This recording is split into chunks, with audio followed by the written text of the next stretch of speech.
Último tramo ya de Entre Líneas. Daniel, nos habíamos prometido hablar a propósito del congreso que se viene del Frente Amplio el próximo fin de semana. Un congreso que, entre otras cosas, bueno, tendrá la nominación oficial ya de sus candidatos, pero además donde estarán trazando las líneas programáticas de lo que eventualmente puede llegar a ser una nueva administración del Frente Amplio. El documento original, madre, ya está elaborado, pero hay otros sectores que de alguna manera pretenden introducirle eventualmente algunas modificaciones. Bueno, a ver, Daniel, ¿de qué se trata y cómo viene esta elaboración justamente? Bueno, se trata de un documento llamado Énfasis Programáticos para el Desarrollo Sostenible, que está firmado por el MPP, el Partido Comunista, el Compromiso Frente Amplista, Fidel, Liga Federal y los sectores que integran el denominado Frente Unido, la vertiente artiguista, la 5005 y el MAS.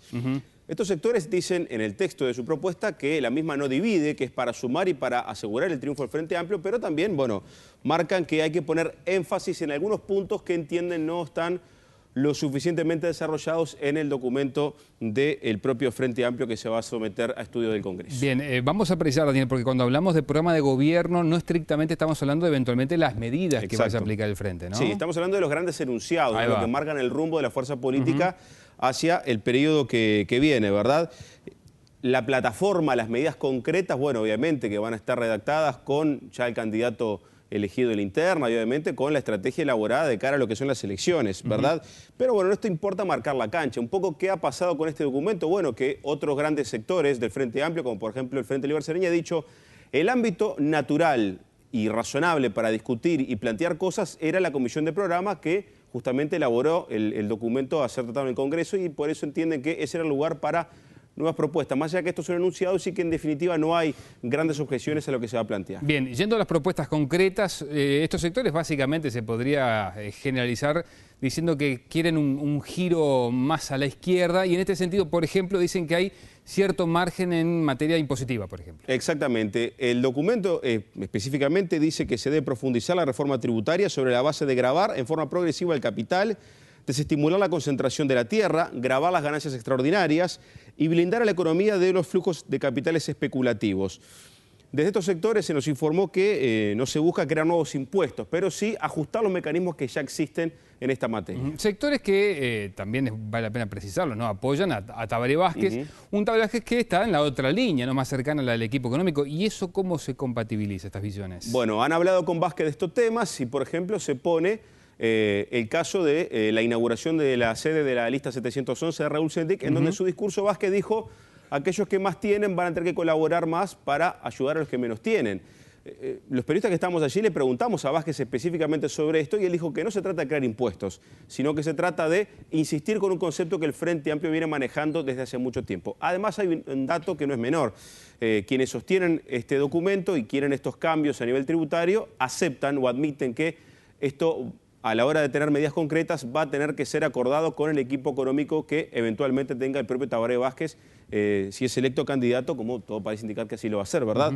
Así que por ese lado no es que todo vaya a salir en medidas concretas, sino que va a haber cosas que hay que negociar y conversar, ¿verdad? De todas maneras se hace mucho hincapié por parte de los sectores en lo que tiene que ver con los valores, con la convivencia social, ¿no? Exactamente. En este marco se habla mucho de los valores del trabajo, del estudio, de la solidaridad, también de la integración social, de la austeridad y del fomento de los colectivos. Se entiende que el Frente Amplio tiene que recuperar esa hegemonía cultural que vaya contra el individualismo y el consumismo exacerbado, y por ese lado se insiste mucho con ese tema de los valores en este documento. Además también, por ejemplo, de seguridad pública en sí mismo no se toca como algo de corte represivo. Se nos explicaba que no se puede tomar de esa forma, sino que la seguridad está dentro de lo que es el encuadre o el enfoque social.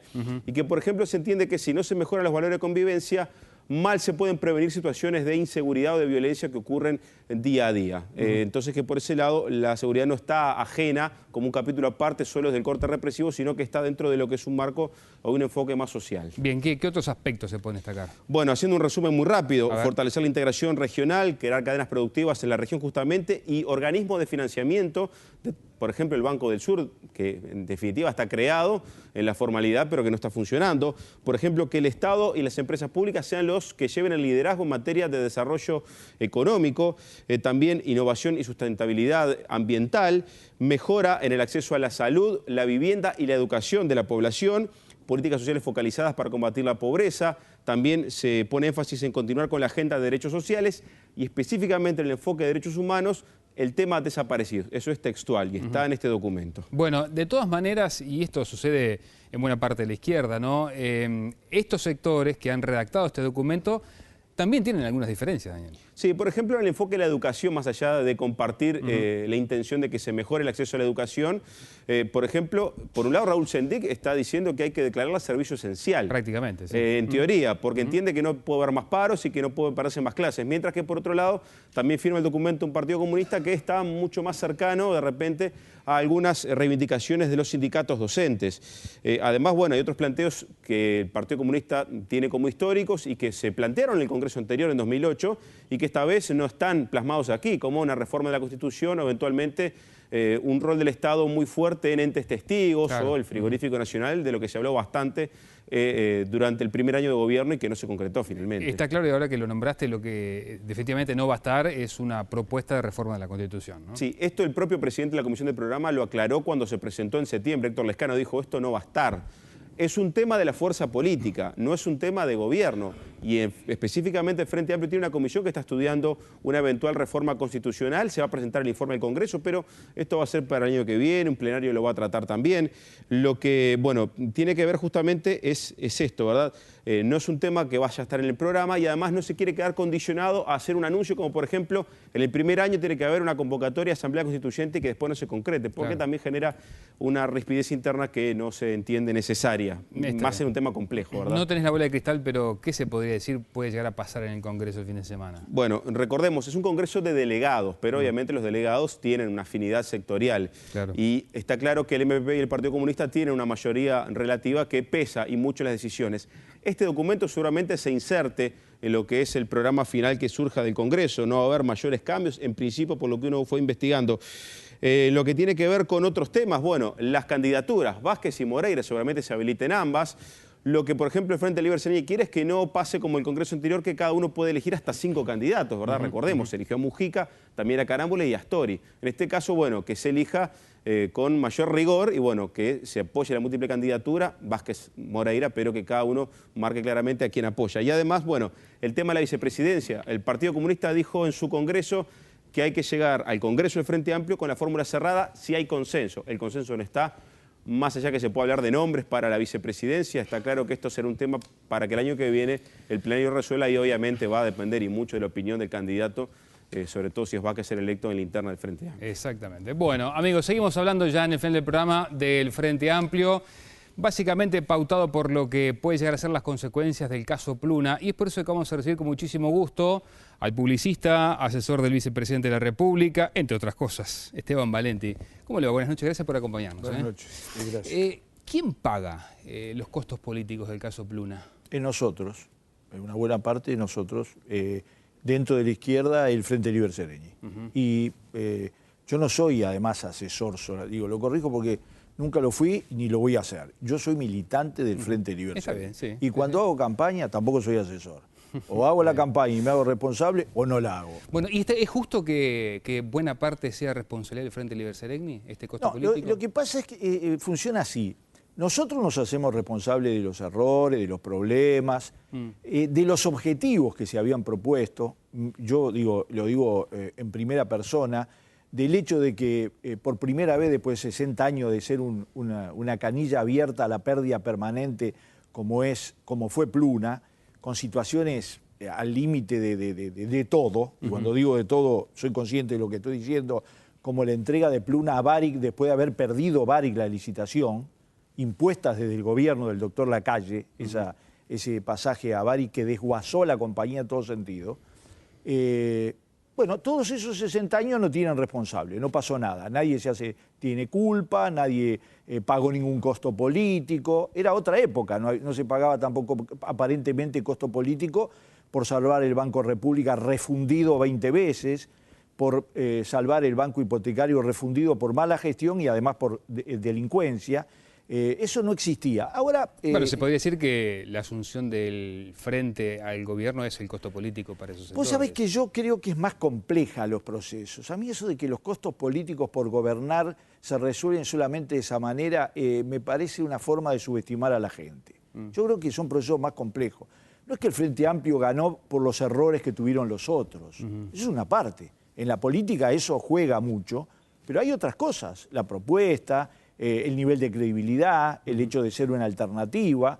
Pero además ganó, por ejemplo, después de haber gobernado durante 5 años. Por lo tanto, algunos otros elementos deben haber jugado. Ahora, pero vuelvo a preguntar, ¿por qué exclusivamente el Frente Libre Seregni tiene que pagar? Porque nosotros teníamos un papel importante en todo este tema, en esta gestión, y por lo tanto es justo que lo hayamos asumido. Lo teníamos cuando en el año 2006 se planteó nuevamente una crisis terminal de Pluna y nadie se animó a cerrarlo. Es así. Yo creo que nadie hubiera cerrado Pluna en el 2006 con un país que salía de la peor crisis, con muy pocos pasajeros, con una empresa desguazada totalmente, y que había que hacer, y además con una izquierda que, a pesar de que en el 92, en el plebiscito se excluyó a Pluna del plebiscito, no sé si tú te acordás que no se habla mucho de eso, a pesar de eso era muy difícil que la izquierda en ese momento pudiera afrontar ese problema de raíz, radicalmente. Porque una cosa, yo escuchaba una muy buena crónica que estaban haciendo ustedes del Congreso del Frente Amplio, tú viste que hay una particularidad en este país. La izquierda se pelea para ver quién es más de izquierda. En la derecha no hay nadie de derecha. No existe la derecha en este país, de ningún tipo, ¿no? Es un insulto que le digan a nadie. Y sin embargo hay derecha, porque si hay izquierda, hay derecha. Que sea una derecha democrática, etcétera, no quiere decir que no haya. Bueno, en este caso concreto del tema de la izquierda, no había ninguna actitud de, bueno, decir, vamos a terminar de esto definitivamente cerrando Pluna y dejando que los sectores privados puedan hacerlo. Se buscó una manera intermedia, con un papel preponderante, digamos, fracasó ese proyecto. Un proyecto que desde el punto de vista de los resultados siempre fue mejor que la Pluna anterior, eso lo sabe cualquiera, pero fracasó. ¿Por qué? Porque tenía que dar resultados. ¿Y por qué había que cerrarlo? Había que cerrarlo por razones de estrategia, digamos, nacional, porque se consideró que no era prioritario invertir decenas de millones de dólares en las pérdidas de una compañía aérea. No estaba en el proyecto. Pero también te voy a decir por esto, porque no había instrumento. Cuando vos creas una compañía que está desde el punto de vista patrimonial en la situación en que estaba Pluna en el año 2011-12, con pérdidas permanentes, no había otra alternativa que cerrarlo. Después hubo un intento de salvar, tener tiempo para salvar las conexiones, perder lo menos posible desde el punto de vista económico, rematando los aviones a un precio ideal que no se produjo, porque efectivamente no había esas condiciones. Una cantidad de cosas se asumieron. Ahora, Valentín.